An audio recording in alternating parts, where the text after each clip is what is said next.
लाहौर के मुख्तलिफ इलाकों में बादल बरस पड़े, जिसके नतीजे में नशेबी इलाके ज़ेर-ए-आब आ गए। महकमा मौसमियात ने मजीद बारिशों की पेशगोई कर दी है। लाहौर के जुना अस्पताल में पानी भरने से मरीजों और तीमारदारों को काफ़ी मुश्किलात का सामना है। कौमी स्क्वाड के तरबियती कैंप का दूसरा रोज़ भी मुतासर हुआ है। लाहौर के मुख्तलिफ इलाकों में बादल बरस पड़े, जिसके नतीजे में नशेबी इलाके ज़ेर-ए-आब आ गए। महकमा मौसमियात ने मजीद बारिशों की पेशगोई कर दी है। लाहौर के जुना अस्पताल में पानी भरने से मरीजों और तीमारदारों को काफ़ी मुश्किलात का सामना है। कौमी स्क्वाड के तरबियती कैंप का दूसरा रोज़ भी मुतासर हुआ है।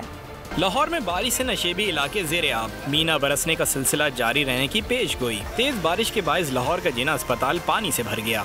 मरीजों को अस्पताल इमरजेंसी तक पहुँचने में मुश्किलात का सामना है। कौमी स्क्वाड के तरबियती कैंप का दूसरा रोज भी मुतासर।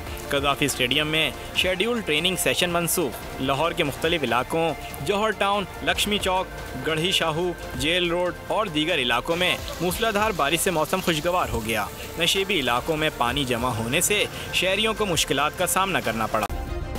सब्सक्राइब करें और बेल दबाएं ताकि कोई खबर रह न जाए।